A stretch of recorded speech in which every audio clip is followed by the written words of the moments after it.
রমজানের স্পেশাল 4টি ভিন্ন ধরনের ইফতার স্ন্যাক্স রেসিপি শেয়ার করব। এই ইফতারগুলো খুবই জলদি কিন্তু তৈরি করে নিতে পারবেন খুব সহজে। আসসালামু আলাইকুম এভরিওয়ান, ওয়েলকাম টু কোহিনুস কিচেন। আজকে আমি 4টি ভিন্ন ধরনের ইফতারের আইটেম নিয়ে চলে এসেছি আপনাদের সঙ্গে শেয়ার করতে। আমার এই আজকের রেসিপিগুলো আপনাদের কাছে খুব ভালো লাগবে, আর এগুলা কিন্তু একদমই ঝটপট তৈরি করে নেওয়া যাবে। আশা করছি আজকের ইফতার আইটেমগুলো আপনাদের অনেক উপকারে আসবে। তো তাহলে চলুন চলে যাচ্ছি মূল রেসিপিতে। প্রথমে আমি চিকেন ড্রামস্টিক তৈরি করে নিব। এই ড্রামস্টিকটা ছোট বড় সবাই পছন্দ করবে। চিকেন ড্রামস্টিক তৈরি করার জন্য এখানে আমি 6 পিস চিকেনের লেগ পিস নিয়েছি। এখানে আমি 3টে মিডিয়াম সাইজের আলু টুকরো করে নিয়েছি। আলুগুলোকে আমি চিকেনের সঙ্গে সিদ্ধ করে নিচ্ছি। আপনারা চিকেনের সঙ্গে সিদ্ধ করতে না চাইলে আলাদাও সিদ্ধ করে নিতে পারেন। চিকেন আর আলুটাকে খুব ভালোভাবে আমি পরিষ্কার করে ধুয়ে নিয়েছি। এরপর এখানে দিয়ে দিচ্ছি হাফ চা চামচ লবণ, 1/4 টিস্পুন কালো গোলমরিচ গুঁড়া, 1/4 টিস্পুন হলুদ গুঁড়া। এরপর এখানে আমি 1/4 টিস্পুন লাল মরিচের গুঁড়া দিয়ে দিয়েছি। হাফ চা চামচ আদা বাটা, হাফ চা চামচ রসুন বাটাও দিয়েছি। দিয়ে 3 কাপ পানি দিয়ে আমি এটাকে এখানে চুলার মধ্যে বসিয়ে দিয়েছি। পানি দেওয়ার ক্লিপটা কিভাবে যেন ডিলিট হয়ে গিয়েছে, তার জন্য আমি অনেক দুঃখিত। আমি এখানে 3 কাপ পানি দিয়েছি। যদি মনে হয় চিকেনটা সিদ্ধ হচ্ছে না পরে, তাহলে আমি আরও 1 কাপ পানি দিয়ে দিব। আপনারা যদি 3 কাপ পানি দিতে না চান 4 কাপ পানি দিয়ে দিবেন। আসলে চিকেন আর আলুর সিদ্ধ করার উপরে ডিপেন্ড করবে পানিটা দেওয়ার। চিকেনের মধ্যে পানিটা এমনভাবে দিতে হবে যাতে করে চিকেন আলু সিদ্ধ হয়ে পানিটা একদম শুকিয়ে যায়। চিকেন আর আলুটা খুব ভালোভাবে সিদ্ধ হয়ে গিয়েছে। আমি দেখিয়ে দিচ্ছি আলুটা সিদ্ধ হয়েছে কিনা। দেখতে পাচ্ছেন আলুটা খুব ভালোভাবে সিদ্ধ হয়ে গিয়েছে। চিকেনটা সিদ্ধ হতে বেশি সময় লাগবে না, ব্রয়লার মুরগি তো সিদ্ধ হতে সময় লাগে না। এখন আমি চুলার আঁচটা বাড়িয়ে পানিটা শুকিয়ে নিচ্ছি। চিকেনের সঙ্গে পানিটাকে খুব ভালোভাবে শুকিয়ে নিয়েছি। এখন এটা আমি চুলা থেকে নামিয়ে নিচ্ছি। চিকেনগুলো ঠান্ডা হওয়ার জন্য এরকম একটা ছড়ানো পাত্রে নিয়ে নিয়েছি।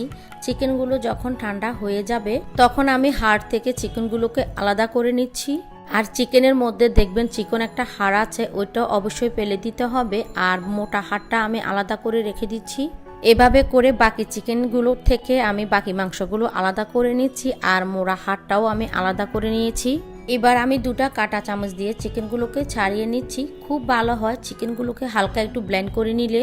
তো আমি চিকেনগুলোকে হালকা একটু ব্লেন্ড করে নিয়েছি। আমি কিন্তু একদম মিহি করে ব্লেন্ড করিনি, হালকা একটু ব্লেন্ড করেছি। আর আলুটাকে আমি গ্রেট করে নিয়েছি। চিকেন ড্রামস্টিক তৈরি করার জন্য আমাদের চিকেন আর আলুটা একদম রেডি। আর খেয়াল রাখবেন চিকেনের মধ্যে যেন কোনো ধরনের বড় চিকেনের টুকরো না থাকে, তাহলে চিকেন ড্রামস্টিকের শেপটা খুব ভালো আসবে না। এরপর এখানে আমি 2 টেবিল চামচ পরিমাণ দিয়ে দিচ্ছি পেঁয়াজ কুচি, 1/3 কাপ দিয়ে দিচ্ছি পেঁয়াজ বেরেস্তা, হাফ চা চামচ দিয়ে দিচ্ছি চিলি ফ্লেক্স,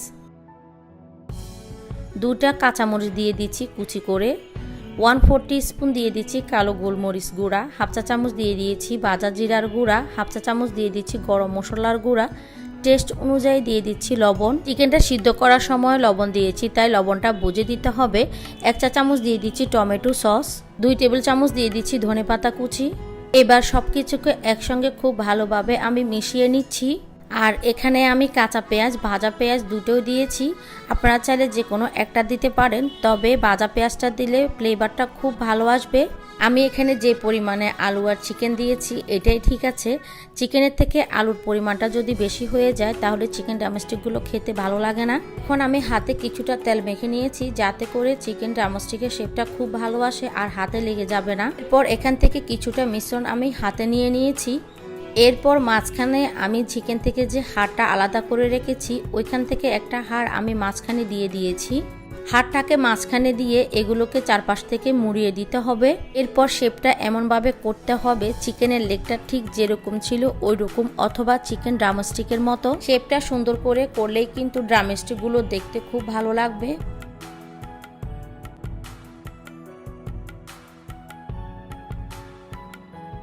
সবগুলো ড্রামস্টিক আমি এভাবে করে তৈরি করে নিয়েছি। এরপর এখানে আমি হাফ কাপ ময়দা নিয়ে নিয়েছি। আমি চিকেন ড্রামস্টিকগুলো প্রথমে ময়দার মধ্যে এভাবে কোট করে নিব। অবশ্যই কিন্তু ময়দার মধ্যে চিকেন ড্রামস্টিকগুলোকে এভাবে গড়িয়ে নিতে হবে, তা না হলে তেলে ভাজার সময় খুলে আসতে পারে।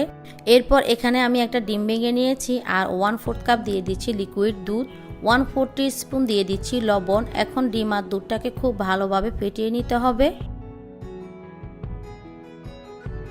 এবার আমি একটা করে চিকেন ড্রামস্টিক নিয়ে নিয়েছি আর ডিম দুধের মিশ্রণের মধ্যে খুব ভালোভাবে ডিপ করে নিচ্ছি। খুব ভালোভাবে ডিম মিশ্রণের সঙ্গে এটাকে চুবিয়ে নিতে হবে যেন কোনো অংশে খালি না থাকে।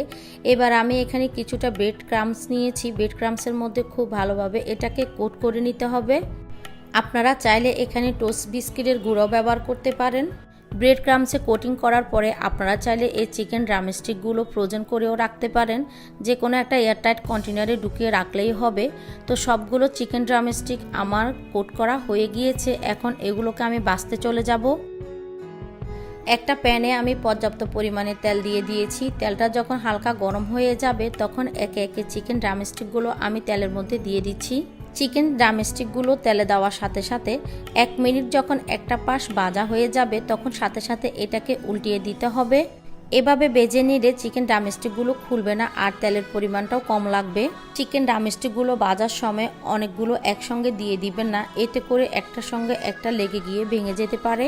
হালকা হাতে এগুলোকে উল্টিয়ে পাল্টিয়ে দুই পাশ থেকে ভেজে নিতে হবে। প্রথম দিকে ভাজার সময় চিকেন ড্রামস্টিকগুলো খুবই নরম থাকে, তাই হালকা হাতে এগুলোকে নেড়ে চেড়ে সাবধানে ভেজে নিতে হবে। চুলার হিটটা মিডিয়ামে করে আমি চিকেন ড্রামস্টিকগুলো ভেজে নিয়েছি। আলু চিকেন দুইটাই সিদ্ধ করা ছিল, তাই এগুলো ভাজতে বেশি সময় লাগবে না। আমার এগুলো ভাজতে 4 থেকে 5 মিনিট সময় লেগেছে। এখন আমার এগুলো হয়ে গিয়েছে, তেল থেকে উঠিয়ে নিচ্ছি। এবার পরিবেশন করে নিচ্ছি। ছোট বড় সবাই কিন্তু এই চিকেন ড্রামস্টিকগুলো খুব পছন্দ করে খাবে। এবার তৈরি করব খুবই স্পেশাল ডিম আলুর চপ। এই ডিম আলুর চপটা খেতে এতটাই মজা, আপনারা একবার হলেও বাসায় ট্রাই করবেন। আশা করছি আপনাদের কাছে ভালো লাগবে। ডিম চপ তৈরি করার জন্য প্রথমে আমি আলুটাকে সিদ্ধ করে নিয়েছি। এখানে আমি প্রায় 5-6টার মতো আলু সিদ্ধ করে নিয়েছি। এখন এগুলোকে আমি ম্যাশ করে নিব। তো ম্যাশ করা হয়ে গিয়েছে, দেখতেই পাচ্ছেন খুব ভালো করে আমি ম্যাশ করে নিয়েছি। 3-4টার মতো দিয়ে দিচ্ছি কাঁচামরিচ কুচি, হাফ চা চামচ দিয়ে দিচ্ছি গরম মশলার গুঁড়া, হাফ চা চামচ দিয়ে দিচ্ছি টালা জিরার গুঁড়া, হাফ চা চামচ দিয়ে দিচ্ছি চাট মশলা, আর 1 চা চামচ দিয়ে দিচ্ছি চিলি ফ্লেক্স। স্বাদ মতো দিয়ে দিচ্ছি লবণ। আলু সিদ্ধ করার সময় আমি একটু লবণ দিয়েছিলাম। এখন দিয়ে দিচ্ছি পেঁয়াজের বেরেস্তা। চেষ্টা করবেন পেঁয়াজের বেরেস্তা দিয়েই আলু চপটা করতে, এতে করে খেতে খুবই ভালো লাগে। আর বাইরের দোকানের চপের মধ্যে কিন্তু পেঁয়াজ বেরেস্তা দিয়ে এই চপটা তৈরি করা হয়। তো সব কিছু একসঙ্গে ভালো করে আমি মেখে নিচ্ছি। কেউ কাঁচা পেঁয়াজটা দিতে যাবেন না, এতে করে আলু চপটা খেতে ভালো লাগবে না। তারপরে আপনারা যদি দিতে চান দিতে পারেন। এখন আমি এখানে হাফ চা চামচ দিয়ে দিচ্ছি সরিষার তেল। ঘিও দেওয়া যাবে, তবে সরিষার তেলটা দিলে খুব ভালো লাগে। দিতে না চাইলে স্কিপ করতে পারবেন। তো আবারও সব কিছু খুব ভালো করে মিক্স করে নিচ্ছি। এখন এখানে আমি প্রায় 1 টেবিল চামচের মতো ধনেপাতা কুচি দিয়ে দিচ্ছি। আমার কাছে এই আলুর চপের মধ্যে ধনেপাতাটা খুবই ভালো লাগে, আপনারা দিতে না চাইলে স্কিপ করবেন। তো এখানে আমি 4টা ডিম ভালো করে সিদ্ধ করে নিয়েছি। এখন ডিমগুলোকে আমি 4 পালি করে কেটে নিব। আপনারা চাইলে 2 পালি করেও কেটে নিতে পারেন। যদি চান অনেক বড় করে চপ বানাতে, তাহলে 2 পালি করে দিয়েও আপনি বড় করে চপ বানাতে পারবেন। আবার চাইলে আমার মতো এরকম 4 পালিও করতে পারেন। চপ তৈরি করার জন্য সব কিছু রেডি। এখন প্রয়োজন মতো আলুর মিশ্রণ হাতে নিয়ে নিতে হবে। আপনি চাইলে ছোট করেও করতে পারেন, আবার চাইলে বড় করেও করতে পারেন। তবে আমি রেগুলার সাইজে সবগুলো তৈরি করে নিব। এখন হাতে আলুটাকে চ্যাপটা করে মাঝখানে ডিমটাকে ঢুকিয়ে আবার বাকি আলুটা উপরে দিয়ে ডিমটাকে এভাবে ভিতরে ঢুকিয়ে দিতে হবে। তো আমি এভাবে সবগুলো চপ তৈরি করে নিয়েছি। এখন চপের বাইরের কোটিংয়ের জন্য আমি নিয়েছি একটা ডিম। এখন ডিমটাকে আমি ভালো করে ফেটিয়ে নিচ্ছি। এখানে আমি কিছুটা পরিমাণে ব্রেড ক্রাম্ব নিয়ে নিয়েছি। এখন চপটাকে ভালো করে ডিমের মধ্যে ডুবিয়ে ব্রেড ক্রামে কোট করে নিব। আর খেয়াল রাখতে হবে চপটাকে ডিমের মধ্যে ভালো করে ডুবিয়ে নিতে হবে, যাতে করে কোনো অংশ পাকা না থাকে। যদি পাকা থাকে পরবর্তীতে যখন তেলে চপটাকে ভাজা হবে খুলে যেতে পারে। তো খুব ভালো করে কিন্তু ব্রেড ক্রামে চপটাকে কোট করে নিতে হবে। সবগুলো চপ আমি কোট করে নিয়েছি, এখন ভাজার পালা। ভাজার জন্য অবশ্যই ডুবো তেল ব্যবহার করতে হবে। তেলের পরিমাণটা একটু বেশি নিতে হবে, যাতে করে বারবার উল্টাতে পাল্টাতে না হয়। আর যখন চপগুলো ভাজবেন অনেকগুলো একসাথে ভাজতে যাবে না, এতে করে উল্টাতে গেলে একটার সাথে একটা লেগে ভেঙে যেতে পারে। চুলার আঁচটা মিডিয়াম টু হাইয়ে ভাজতে হবে। আলু যেহেতু সিদ্ধ করা, বেশি আঁচে ভাজলেও কোনো সমস্যা হবে না। খুবই সাবধানে উল্টাবেন যেন একটার সাথে আরেকটা লেগে ছিদ্র না হয়ে যায়, তাহলে ভিতর থেকে আলুগুলো বের হয়ে যাবে। সবগুলো চপ এভাবে ভেজে নিতে হবে। আর দেখে নিশ্চয়ই বুঝতে পারছেন একটা চপও পেটে যায়নি, খুব সুন্দরভাবে কিন্তু ভাজা হয়ে গিয়েছে। আমি যে টিপসগুলো দিয়েছি, আমার টিপসগুলো ফলো করে যদি আপনিও আমার মতো চপগুলো তৈরি করেন, তাহলে আপনাদের চপগুলো একদম দোকানের মতো পারফেক্ট হবে। আমি যে উপকরণগুলো দিয়ে চপ তৈরি করেছি সেম ফলো করে বানালে আপনিও দোকানের মতো সেম ডিম চপের স্বাদটা পেয়ে যাবেন। একটা চপ আমি কেটে আপনাদের সঙ্গে শেয়ার করছি, ভিতরটা কেমন হয়েছে দেখতেই পাচ্ছেন, ভিতরটা একদমই পারফেক্ট হয়েছে। এবার তৈরি করব বাচ্চাদের খুবই পছন্দের একটা খাবার, আর এটা হচ্ছে ক্রিসপি শিম বল। এটা আসলে ছোট বড় সবাই খুব পছন্দ করবে, আশা করছি ভালো লাগবে। এখানে আমি 500 গ্রাম চিংড়ি মাছ নিয়েছি। আমি একটু বড় সাইজের চিংড়ি মাছ নিয়েছি। এখন চিংড়ি মাছের মাথাটা খুলে নিচ্ছি, আর চিংড়ি মাছের পুরো খোসাটাও আমি ছিলে নিব, লেজের অংশটা শুধু রেখে দিব। এখন একটা নাইফ দিয়ে চিংড়ি মাছের উপরের অংশটা কেটে মাঝখানে যে একটা কালো রক থাকে ওটা বের করে নিচ্ছি। তো দেখতেই পাচ্ছেন লেজের অংশটা কিন্তু আমি ছিলে নিই নেই। এখন লেজের উপরে একটা শক্ত অংশ আছে, এটা কেটে নিচ্ছি, আর লেজটাও কেটে নিচ্ছি। লেজটাকে কেটে নিয়েছি, এখন আমি একটা অন্য বাটিতে রেখে দিচ্ছি। তো এভাবে করে আমি সবগুলো চিংড়ি মাছ ছিলে এভাবে লেজটা কেটে নিব। আমি আরও একটা চিংড়ি মাছ পরিষ্কার করে দেখিয়ে দিচ্ছি।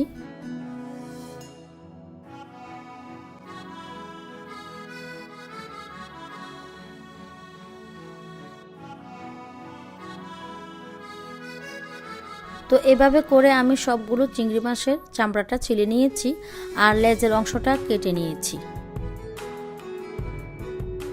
এখন একটা ব্লেন্ডারে জার নিয়েছি, এখানে ছোট সাইজের 2টা পেঁয়াজ দিয়ে দিচ্ছি, আর চিংড়ি মাছগুলো দিয়ে দিচ্ছি।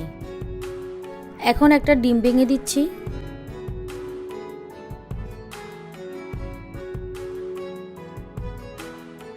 আর এখানে আমি শ্রিম্প পাউডার নিচ্ছি। এটা যে কোনো সুপারমার্কেটে খুবই ইজিলিভাবে পেয়ে যাবেন, বা 1 নম্বরে ডিএনসিসি মার্কেটেও পাবেন। এখান থেকে আমি 1 টেবিল চামচ শ্রিম্প পাউডার দিয়ে দিলাম, আর হাফ চা চামচ দিয়ে দিচ্ছি কালো গোলমরিচ গুঁড়া, 1 চা চামচ দিয়ে দিলাম লাল মরিচের গুঁড়া, 1 চা চামচ দিয়ে দিচ্ছি রসুন বাটা, 1 চা চামচ দিয়ে দিলাম আদা বাটা। আপনারা চাইলে আস্ত রসুন আদা ব্যবহার করতে পারেন। 1 চা চামচ দিয়ে দিলাম বিট লবণ, আর এখানে আমি একটা গাজর টুকরো করে নিয়েছি সেটা দিয়ে দিচ্ছি। এখন এগুলোকে আমি ব্লেন্ড করে নিব।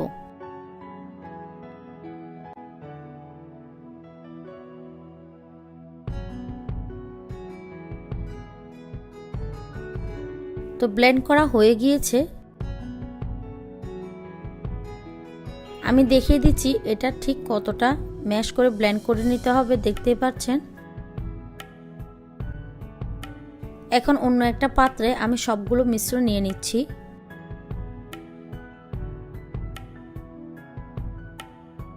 এখন এখানে আমি 1 কাপ দিয়ে দিচ্ছি ময়দা, হাফ কাপ দিয়ে দিচ্ছি কর্নফ্লাওয়ার। এখন সবকিছু একটা স্প্যাচুলার সাহায্যে মিক্স করে নিচ্ছি। আর আপনাদের হাতের কাছে যদি শ্রিম্প পাউডারটা না থাকে স্কিপ করতে পারবেন, তবে দিলে টেস্টটা খুব ভালো আসবে। তো আমার মিশ্রণটা মিক্স করা হয়ে গিয়েছে। এখন এখানে আমি 1 টেবিল চামচ ধনেপাতা কুচি দিয়ে দিচ্ছি, আপনারা চাইলে পুদিনা পাতা কুচিও দিতে পারেন। তো ধনেপাতাটা আবারও মিক্স করে নিয়েছি। এখানে আমি কিছুটা পরিমাণে ব্রেড ক্রাম্ব নিয়ে নিয়েছি, আর এই ব্রেড ক্রাম্বটা আমার বাইরে থেকে কেনা। এখানে একটা আমি চামচ নিয়ে নিয়েছি, চামচের মধ্যে কিছুটা পরিমাণে তেল লাগিয়ে নিয়েছি। এখন আমি 1 টেবিল চামচ পরিমাণ মিশ্রণটা নিয়ে নিলাম, নিয়ে হাতের তালুতে নিয়ে নিচ্ছি। এখন হাত দিয়ে এটাকে বলের মতো করে গোল করে নিচ্ছি। আগে থেকে কেটে রাখা চিংড়ি মাছের লেস নিয়ে নিয়েছি, এখন বলের ভিতরে ঢুকিয়ে দিচ্ছি। দেখতেই পাচ্ছেন আমি কাজটা কিভাবে করছি।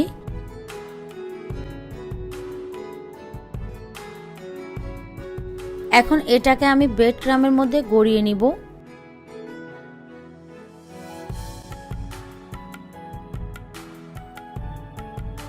তো আমাদের একটা শ্রিম্প বল রেডি হয়ে গিয়েছে।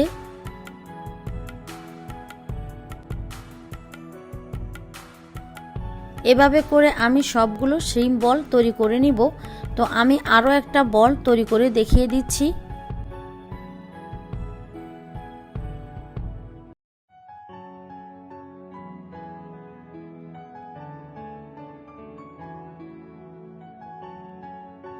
তো আমি সবগুলো শ্রিম্প বল তৈরি করে নিয়েছি, আর আপনারা চাইলে এটা ফ্রোজেনও করে নিতে পারেন। তো এখন আমি এগুলোকে ভাজতে চলে যাব। তার জন্য চুলায় আমি পর্যাপ্ত পরিমাণে তেল দিয়ে দিয়েছি। তেলটা যখন গরম হয়ে আসবে তখন শ্রিম্প বলগুলো দিয়ে দিচ্ছি। এখন চুলার আঁচটা হাই টু মিডিয়ামে করে শ্রিম্প বলগুলোকে ভেজে নিতে হবে, আর এই বলগুলো কিন্তু ডুবো তেলে ভাজতে হবে। বলগুলোর একটা পাশ হয়ে আসলে এভাবে উল্টিয়ে পাল্টিয়ে গোল্ডেন ব্রাউন কালার করে ভেজে নিতে হবে। 7 থেকে 8 মিনিট ভাজলে কিন্তু বলগুলো খুব সুন্দর একটা কালার চলে আসবে। তো আমার বলগুলো কিন্তু ভাজা হয়ে গিয়েছে। এখন আমি বলগুলো তেল থেকে উঠিয়ে নিচ্ছি।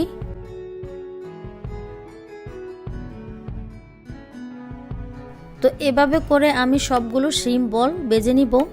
আর দেখতেই পাচ্ছেন খুব সুন্দর একটা কিন্তু কালার এসেছে। তো এরই মাঝে আমার সবগুলো শ্রিম্প বল ভাজা হয়ে গিয়েছে। এখন আমি পরিবেশন করে নিচ্ছি, আর একটা ভেঙে দেখিয়ে দিচ্ছি ভিতরটা কেমন হয়েছে। দেখতেই পাচ্ছেন ভিতরটাও কিন্তু অনেকটাই লোভনীয় হয়েছে। ছোট বড় খুবই পছন্দ করে খাবে। এবার তৈরি করব খুবই মজাদার, খুবই ক্রিস্পি চিকেন বাটারফ্লাই। এই বাটারফ্লাইগুলো বাচ্চারা খুব পছন্দ করে খাবে। আশা করছি ভালো লাগবে।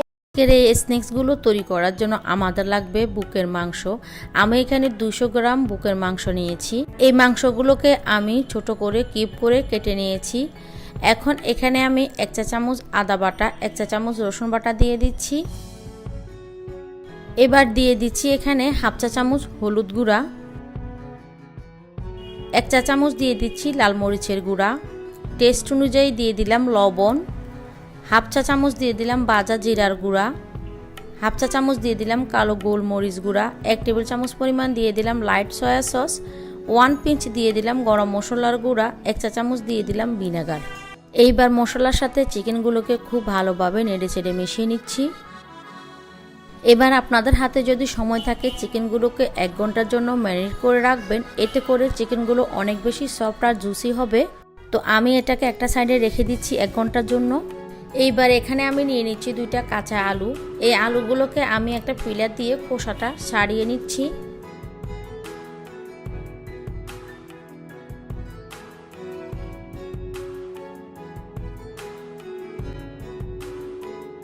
এবার এই আলুগুলোকে আমি পাতলা পাতলা করে স্লাইস করে কেটে নিচ্ছি।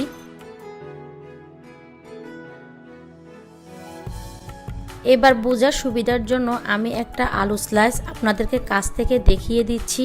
আলুর থিকনেসটা ঠিক এরকমই হবে, বেশি পাতলা বা বেশি মোটা না।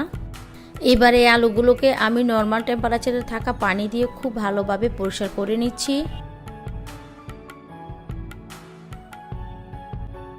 আলুগুলোকে খুব ভালোভাবে ধুয়ে নেওয়া হয়ে গেলে এখন একটা স্ট্রেনারের মধ্যে আমি রেখে দিচ্ছি পানিটা সরিয়ে যাওয়ার জন্য। এইবার অন্য একটা পাত্রে আমি এখানে হাফ কাপ পানি নিয়েছি আর 2 টেবিল চামচ দিয়ে দিচ্ছি কর্নফ্লাওয়ার। এবার কর্নফ্লাওয়ারটাকে খুব ভালোভাবে মিশিয়ে নিতে হবে। যেন কর্নফ্লাওয়ারে কোনো ধরনের লাম্পস না থাকে। এরপর 1/4 স্পুন দিয়ে দিলাম লবণ, আবারও এটাকে খুব ভালো করে মিশিয়ে নিয়েছি। এখন এটাকে আমি একটা সাইডে রেখে দিচ্ছি। এরপর এখানে আমি নিয়ে নিচ্ছি কিছুটা টুথপিক। এই টুথপিকগুলোকে আমি পানিতে ভিজিয়ে রাখছি, কারণ টুথপিকগুলো ভাজার সময় যেন পুড়ে না যায়।